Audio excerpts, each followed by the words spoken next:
जय श्री राम। अ, मैं ये केतन अग्रवाल के केस में कुछ बोलना नहीं चाहती थी, क्योंकि मेरा न्याय व्यवस्था के ऊपर बिल्कुल भी विश्वास नहीं है। तो मैंने सोचा इस केस को फॉलो करके भी क्या फ़ायदा।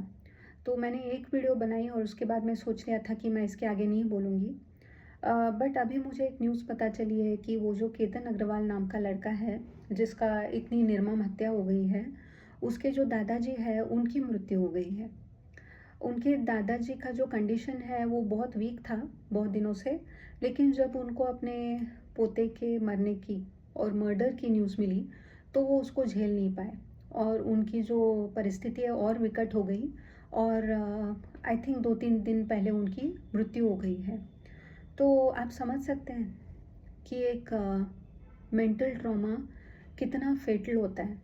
हमको फिज़िकल ट्रॉमा का तो कनेक्शन समझ में आता है, किसी ने धक्का मार दिया तो दूसरा व्यक्ति मर गया, लेकिन अ, किसी के एक्शन से जो आपको दुख पहुंचता है ना, वो भी उतना ही फेटल होता है जितना कि एक फिज़िकल ब्लो। इसको हम नहीं समझ पाते हैं। मतलब ज़रूरी नहीं है कि सिया और चेतन ने आके केतन के जो दादाजी है उनका गला घोटना चाहिए। उन्होंने जो दुख दिया ना, वो पर्याप्त था इनके दादाजी का मृत्यु का कारण बनने के लिए। तो आप समझ सकते हैं कि एक mental trauma is as bad and sometimes more bad than physical trauma. Physical trauma तो भी कई बार इंस्टेंट डेथ दे देता है आपको, लेकिन मेंटल ट्रॉमा आपको मतलब शनै शनै मारता है। वो धीरे धीरे वो पॉइजन आपके शरीर में बढ़ने लगता है और आप मर जाते हैं। तो मेंटल ट्रॉमा ज़्यादा खतरनाक है, जिस पर हम लोग ज़्यादा ध्यान नहीं देते हैं। तो मुझे बहुत दुख हुआ इनके दादा, मैंने इनको प्रोटेस्ट में भी देखा है और वो बात कर रहे थे और वो मांग कर रहे थे कि जो मर्डरर्स है उनको फांसी दी जाए। और तभी मैंने सोचा कि बाप रे, ये व्यक्ति बहुत दुखी लग रहा है, जैसे इसका दुख इससे झेला नहीं जा रहा है ना, उस प्रकार का एक चेहरा, बहुत ही निराश, बहुत ही हृदय जिसका टूट चुका है, उस प्रकार का उनका चेहरा लग रहा था। तब भी मुझे ये नहीं लगा कि ये मर जाएंगे, लेकिन चलो, he has taken it to heart और उनके मृत्यु का कारण बना ये मर्डर। तो ओम शांति उनके लिए। अब मैं आगे आपसे यही बात करने वाली थी कि मुझे इस विषय पे बात करने की क्यों नहीं इच्छा हो रही है, क्योंकि मुझे न्याय व्यवस्था, जैसे मैंने आपको कहा कि उस पर से मेरा विश्वास उठ गया है। अभी भी आप देखेंगे कि जिस तरह से ये लोग डिफेंस जो है बात कर रही है, उससे ऐसा लग तो रहा है कि ये लड़की छूट जाएगी, क्योंकि मतलब जो जिस लाइन पे डिस्कशन हो रहा है कि भाई आई विटनेस तो कोई था नहीं, तो आप कैसे प्रूव कर सकते हैं कि ये मर्डर है। तो मुझे ये पूछना है हमारी न्याय व्यवस्था से कि कोई मर्डरर क्या आई विटनेस के सामने मर्डर करेगा? क्या चेतन और सिया, जो उस लड़के को धक्का मारने वाले थे, वो 4 लोगों को इकट्ठा करेंगे, भाई तुम लोग यहाँ पे खड़े हो जाओ, हम धक्का देने वाले हैं? मतलब ये कितनी मूर्खतापूर्ण, कितना कुतर्क है ये कि आई विटनेस कोई था नहीं। कैसे रहेगा? वो लोग तो ये इंश्योर कर रहे थे कि जहाँ पर जो वो लोग खड़े हैं केतन के साथ, वो एक निर्जन स्पॉट है, ताकि वो धक्का भी मार दे और किसी को पता भी ना चले और वो एक्सीडेंट की तरह भी दिखे। यही उनका मास्टर प्लान था। तो वो क्या 4 लोगों को इकट्ठा करेंगे और आई विटनेस रेडी रखेंगे कि चलो मैं धक्का मार रहा हूँ, अब देखो। तो ये I don't know what is the expectation of judiciary and how come this is even allowed as a defence कि कोई आई विटनेस था नहीं। कोई भी मर्डर, कोई भी भयावह जो क्राइम होता है ना, रेप हो गया, वो खुले में नहीं किया जाता है। वो किया जाता है by ensuring that there is no witness. ये तो कॉमन सेंस की बात है, ठीक है। दूसरा एक डिफेंस की लाइन ये है कि पॉसिबल लाइन बोली जा रही है कि ये फर्स्ट टाइम ऑफेंडर है, इसका तो कोई क्रिमिनल रिकॉर्ड है नहीं। तो ये फर्स्ट टाइम ऑफेंडर, ये नो प्रायर क्रिमिनल रिकॉर्ड, ये सुनने में तो अच्छा लगता है, लेकिन ये कहाँ पर प्रिंसिपल अप्लाई होना चाहिए? जहाँ पर कोई छोटा मोटा क्राइम हुआ हो, मानो किसी ने छोटा सा फ्रॉड कर दिया फाइनेंशियल, या छोटी चोरी कर दी, तो आप बोल सकते हैं कि चलो छोड़ो, इसका कोई क्रिमिनल रिकॉर्ड है नहीं, इसको एक वार्निंग दे दो और छोड़ दो, ऐसा बोल सकते हैं आप। मर्डर समान एक अपराध में आप ये प्रिंसिपल अप्लाई कैसे कर सकते हैं कि इसका कोई प्रायर रिकॉर्ड नहीं है? मर्डर समान या रेप समान अपराध में तो आपका इसका पोटेंशियलिटी देखना चाहिए इस व्यक्ति का। आपने जो पहला क्राइम ही इतना भयावह कर रहा है, उन दोनों का पोटेंशियल क्या है, फ्यूचर में क्या क्राइम करने से डरेंगे ये लोग? कुछ भी कर सकते हैं, किसी भी हद तक जा सकते हैं, ये आपका विचार होना चाहिए। यहाँ पर कहाँ से उसका प्रीवियस रिकॉर्ड नहीं है? अरे प्रीवियस रिकॉर्ड कहाँ से आएगा इसमें? उनका पहला क्राइम ही इतना जघन्य है कि आपको उसका देखना पड़ेगा कि इनमें पोटेंशियल कितना ज़्यादा है कि ये लोग बिल्कुल नहीं डगमगाए। इन्होंने एक्चुअली अगर वो किसी को पकड़ में नहीं आता तो आराम से रह भी लेते हैं लोग बिना रिमॉर्स के। तो आपने सोचना चाहिए कि कितने निर्लज्ज, कितने कठोर तरह के अपराधी है ये, और इनका पोटेंशियल क्या है लाइफ में, ये आपका विचार होना चाहिए। बट जय हो जुडिशरी, तो ये सब भी अलाउड है डिफेंस में। जब ऐसा आप सुनते हैं तो आई डोंट नो किस बात पर फिर विश्वास बनाया जाए। अगर जुडिशरी का कांस्टेंट रिकॉर्ड ऐसा है कि जो अपराधी है उनको कोई डर नहीं है और जो आम जनता है वो डर के बैठी है, तो आपका मतलब क्या विश्वास रहेगा जुडिशरी पे? The conduct of judiciary is such that the common man, the law abiding citizen is scared, but the criminals are not scared.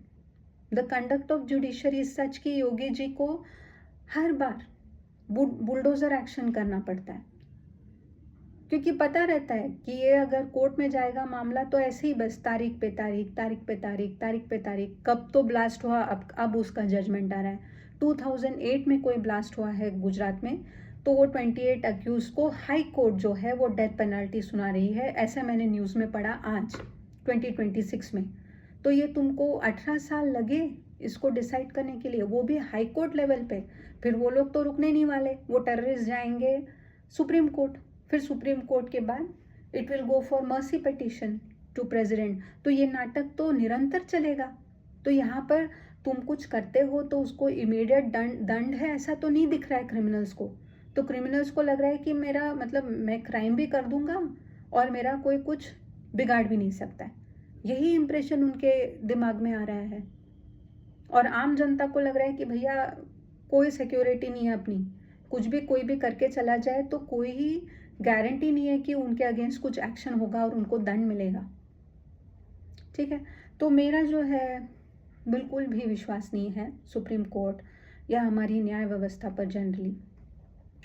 और आपने देखा होगा पिछले कुछ दिनों से चेतन भगत, शोभा डे, ऐसे वोक लोग और कई सारी फेमिनिस्ट, ये लोग जो है वो सिया गोयल को सपोर्ट कर रही है, एक मर्डर अक्यूज्ड को, जिसका आचरण अब तक ऐसा है, इतना संदिग्ध है कि वो क्रिमिनल ज़्यादा लग रही है और इनोसेंट कम लग रही है। ऐसी एक मतलब ऑलमोस्ट प्रूवन मर्डरर को ये लोग क्लीन चिट देने का प्रयास कर रहे हैं। ये लोग कह रहे हैं कि उसको सोसाइटल प्रेशर ने ऐसा मजबूर किया, उसके पेरेंट्स ने मजबूर किया। ओके, उसका सच्चा प्रेम तो चेतन था, तो उसको तो चाहिए नहीं था कि एक बाल्डिंग स्टटरिंग अमीर आदमी से मैं शादी करूं, तो उसने उसको मार डाला। So she is a liberal woman, she is a strong woman, ऐसा ये लोग बता रहे हैं। तो ये विकृति कहाँ से आ रही है? आपको क्या लगता है क्यों इस तरह से विकृत बातें ये लोग बिना डरे कर रहे हैं? Why they are supporting a murder accused? Because their agenda is that, वो चाहते हैं कि सोसाइटी में ऐसे एंटी सोशल एलिमेंट्स ज़्यादा हो, सोसाइटी में बच्चे जो है वो अपने माता पिता की बात ना सुने, सोसाइटी में जो बच्चे सो कॉल्ड रहते हैं ना, वो लोग अपने फिजिकल सेटिस्फैक्शन के लिए, ओके, अपने फिजिकल अट्रैक्शन के लिए अपने माता पिता को भी परेशान करे और किसी की जान लेने से भी ना हिचकिचाए। ओके, बिकॉज लव है ना, तो इसको लव नाम का एक शुद्ध और अच्छा शब्द यूज़ करके इतने बड़े क्रिमिनल मेंटालिटी को हाइड करने का प्रयास किया जाता है। They want to promote this kind of thinking, क्योंकि देखो माता पिता आपका विवाह कहीं तय करते हैं क्योंकि उन्होंने जीवन आपसे ज़्यादा देखा है, उन्होंने देखा है कि फिजिकल इंटरेक्शन कभी ना कभी ख़त्म हो जाता है and the reality of the world hits you. तब आपको बिल्स पे करने होते हैं, तब आपको बच्चों को बड़ा करना होता है, उनके स्कूल की फ़ी भरनी होती है, मेडिकल एक्सपेंसेस होते हैं, ईएमआईज़ होते हैं। ओके, तो आपके ऊपर फाइनेंशियल रिस्पॉन्सिबिलिटीज़ आती है, वो सच्चाई होती है जीवन की। तो उसको कैसे सिक्योर किया जाए, ऐसा सोचते हुए अगर आपके माता पिता किसी अच्छे लड़के से आपका रिश्ता तय कर रहे हैं, तो आप उसके अगेंस्ट जाओ। यही फेमिनिस्ट लोग चाहते हैं। फेमिनिस्ट लोग चाहते हैं कि और ज़्यादा सिया समान लोग पैदा हो, जो सिर पैर की बातें करे, जिनके लिए फेमिनिज्म का अर्थ ही कुतर्क हो, कि जहाँ पर तुमको जिस व्यक्ति ने तुमको कोई दुख नहीं पहुँचाया है, जो तुम्हारे से एक्चुअली प्रेम करने लगा है, जो तो अपना प्रेम का जो है अपने अफेक्शन को, अपने प्रेम को डिस्प्ले कर रहा है, ऐसे मतलब निष्पाप व्यक्ति की आप जान ले लो, ये फेमिनिज्म है फेमिनिस्ट के अनुसार।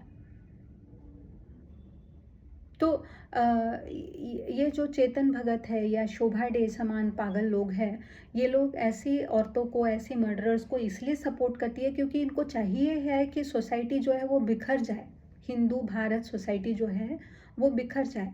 क्योंकि आप कितना भी कह ले, भारत एक ही जगह है जहाँ पर institution of marriage is still respected. Okay, जहाँ पर men still think it is their responsibility to provide for their family.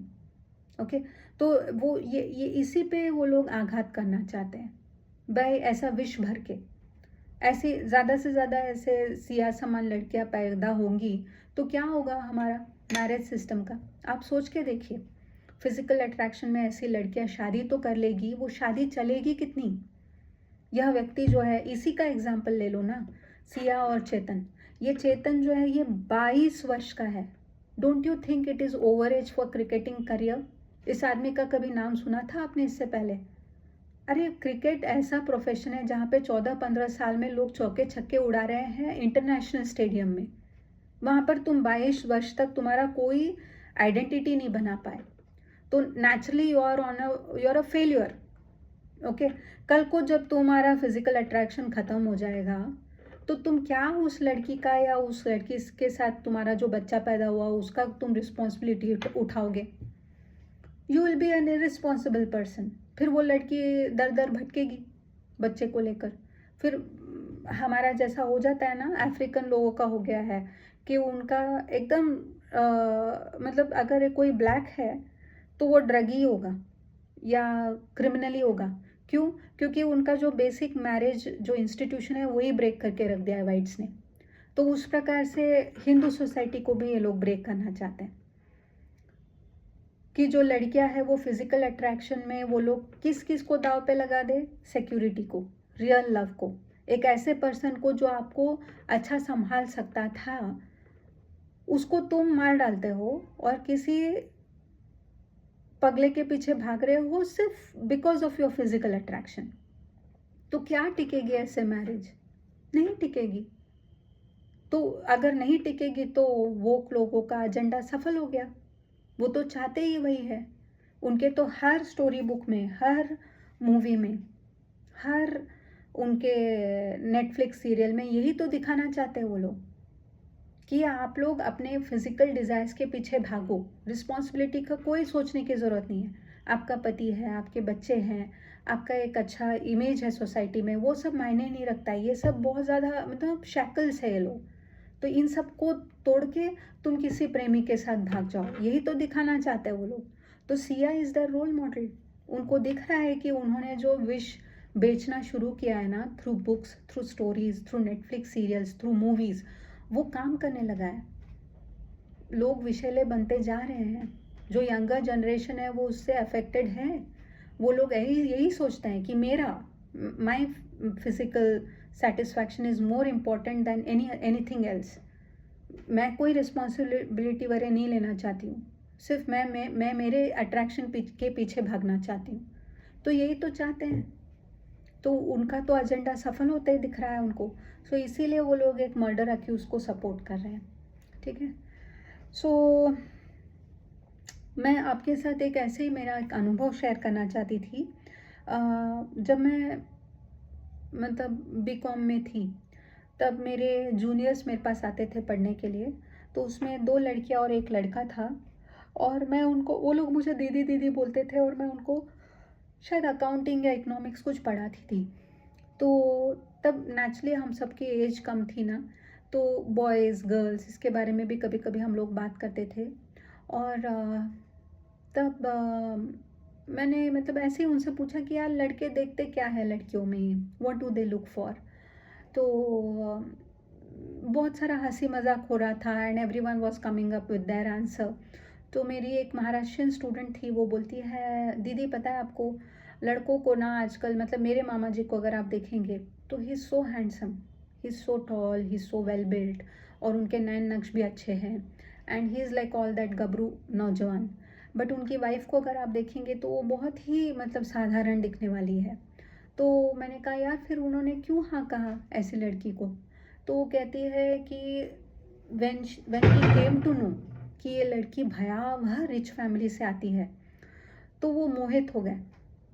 ठीक है। और ऐसा नहीं था कि उसके मामा जी जो है वो नौकरी नहीं कर रहे थे या उनका खुद का फाइनेंशियल पोजीशन सिक्योर नहीं था, लेकिन उनको एक सिक्योर्ड बैकग्राउंड से आने वाली लड़की चाहिए थी।